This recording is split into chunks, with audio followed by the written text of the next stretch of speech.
Hey everybody, today I want to talk to you guys about my natural hair journey. Yay! I'm so excited about it.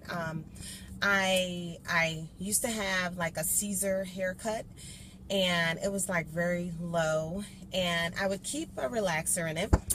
And I had that style since I was in my early 20s. And I decided, and almost every year I would go, I want to grow my hair natural. And then I would try, and then I would use braids and different ways to just allow it to grow without me seeing it or being bothered with it. And then at one point I'd just be like, God, I don't know what to do with this. And I would just cut it right back off and slap a relaxer in it.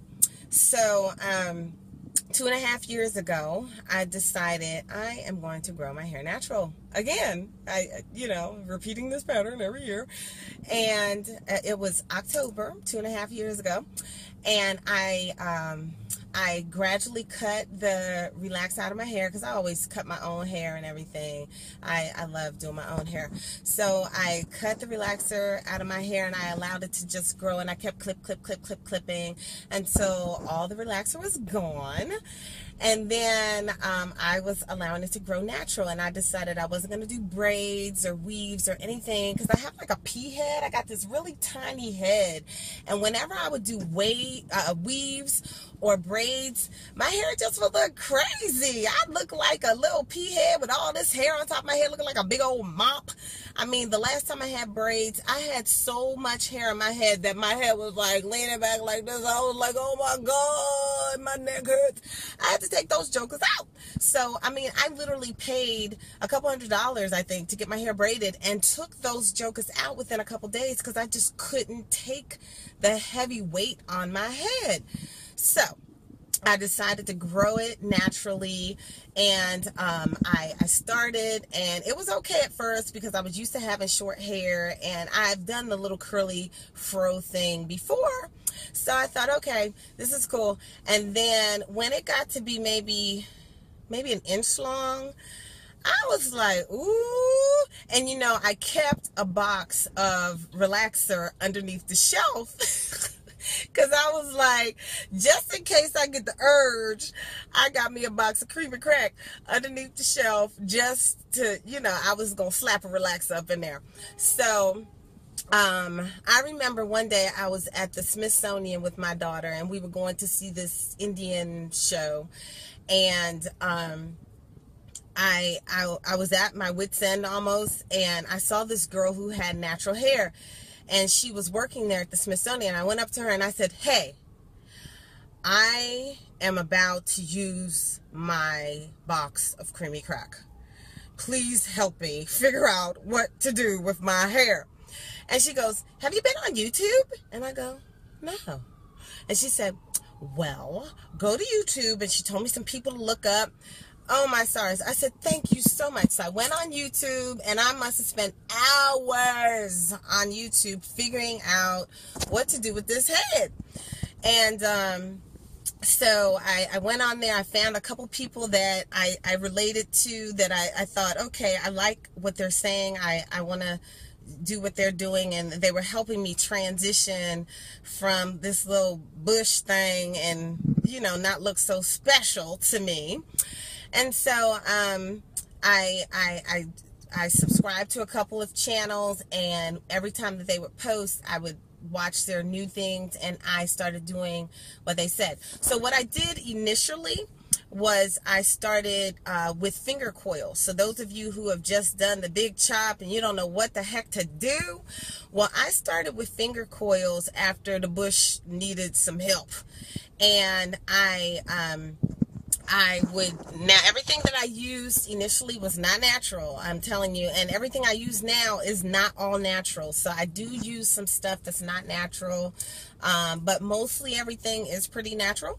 But when I first started with the finger coils, I was using Eco Styler gel, which is not all natural, but it's better than most gels. And I was using, what was I using at the beginning? What was I using? Shea Moisture. some of their creamy products. I can't remember what it's called, but it's like a cream based curl. You know what? I can't even remember what it is, but I love all of Shea Moisture's products. So they have one that's like a thin gel, and then one that's a creamier product. So and I also would use an oil. So I would use either olive oil or coconut oil. So what I would do initially was wash my hair, and then I would sit with a cup of warm water, and I would put on something that I had recorded, or I'd put a movie on, because it would take me like an hour to do my whole head full of finger coils. And I put the cup by my bed. I put the Eco Styler gel by my bed, and then I sat there, so washed it, and then I put some like a cream moisturizer on it, and I always seal the ends with an oil to make sure that my ends were sealed. But I mean, at that point, everything was an end, because it was all short. But anyway, so I did this, and it would last a week. So anyway, so let me tell you how I did it. I would grab a piece of my hair. Let me see if I can hold this right and still show you.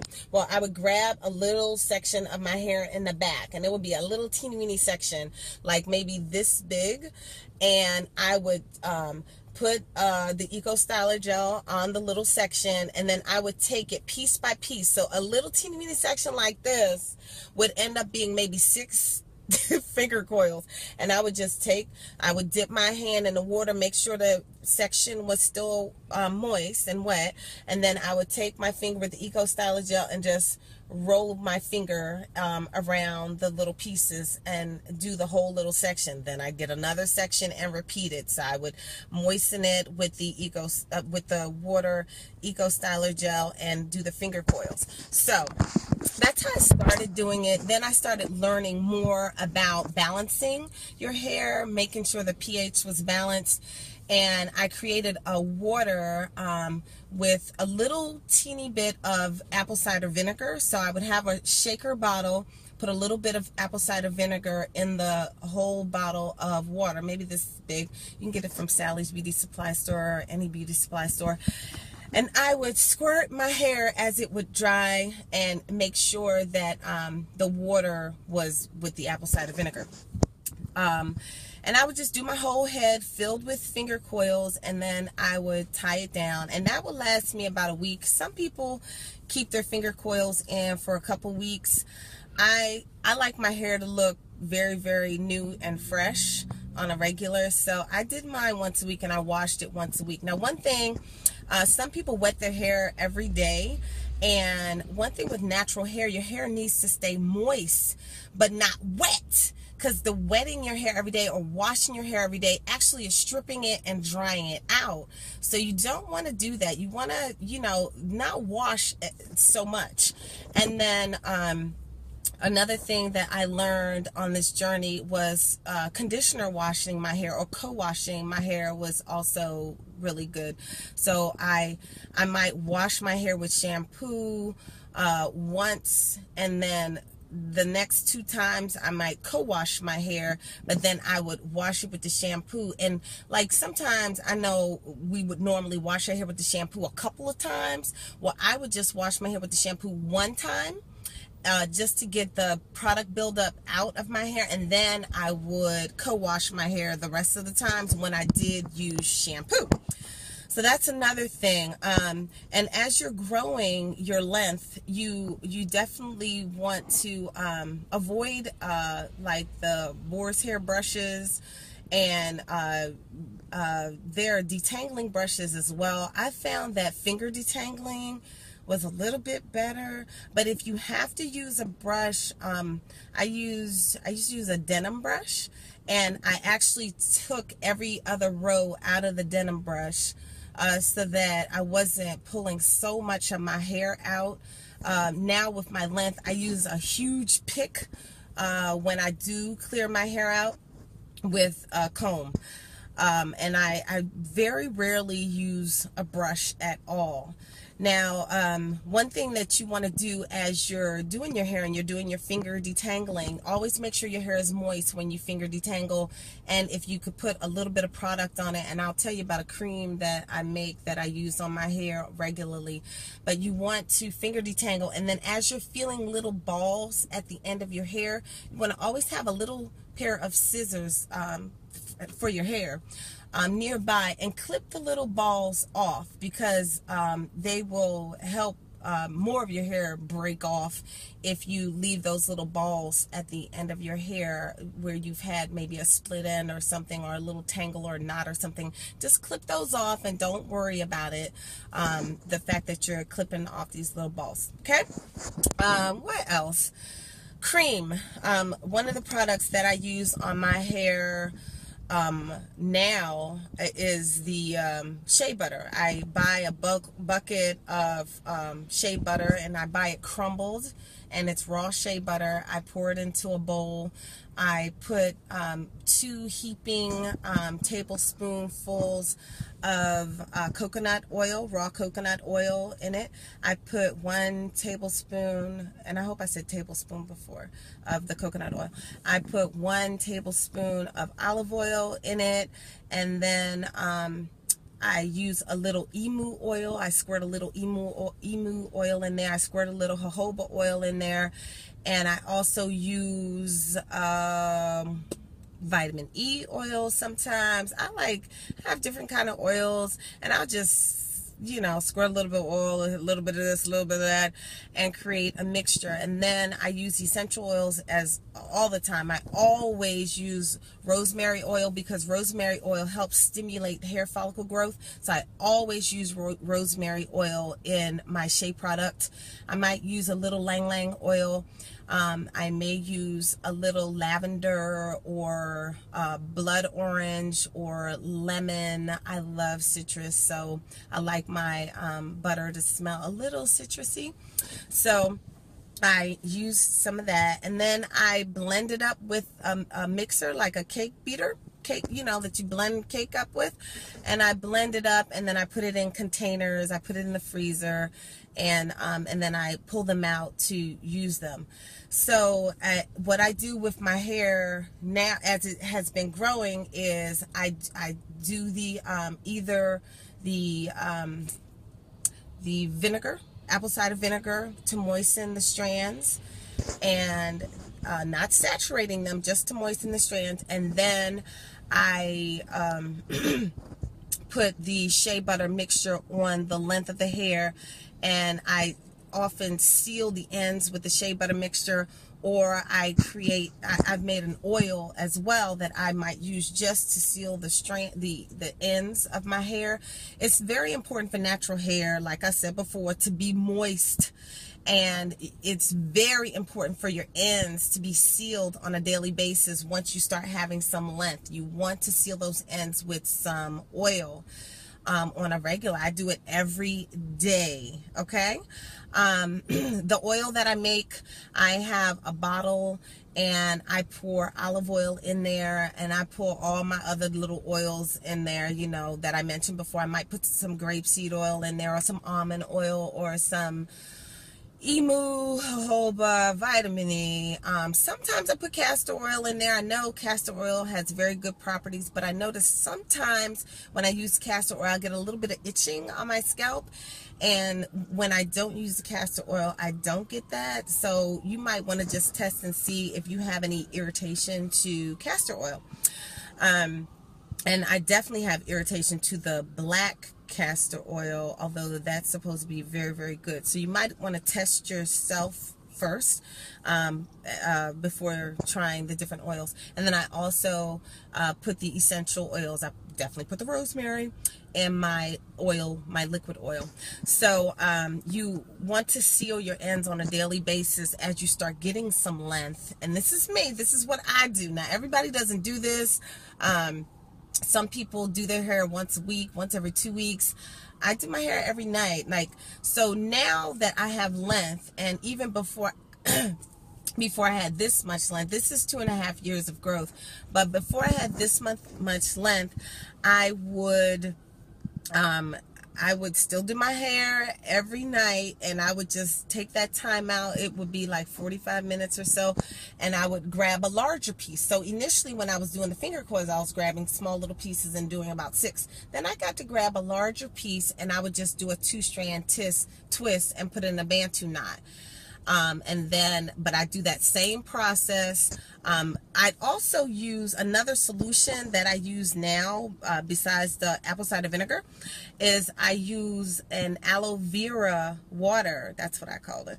And I have a shaker bottle. I put 1 part aloe vera juice in there, and then the rest of it I put water, and then I put a few essential oils in that as well. So of course I put the rosemary in there, and then I might put a little bit of olive oil in there. I don't put a whole lot in there, but I do put some essential oils in that solution, and I use that as well to moisten my hair every night.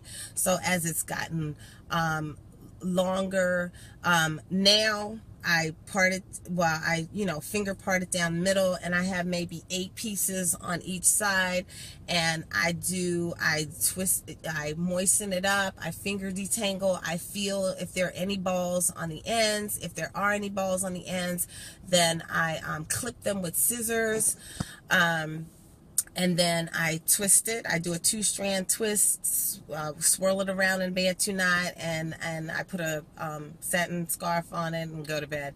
So I do that every night. And I know people might be saying, oh, that's a lot of work, but honestly, you should have some time for yourself anyway. And I just find something fun to do or fun to watch on television, some comedy or something while I do my hair. And now it takes me maybe about 10 minutes to do my hair at night now that I have more length. So let's see, what else is there? I think that's about it. That's mainly my daily routine. Oh, wait a minute.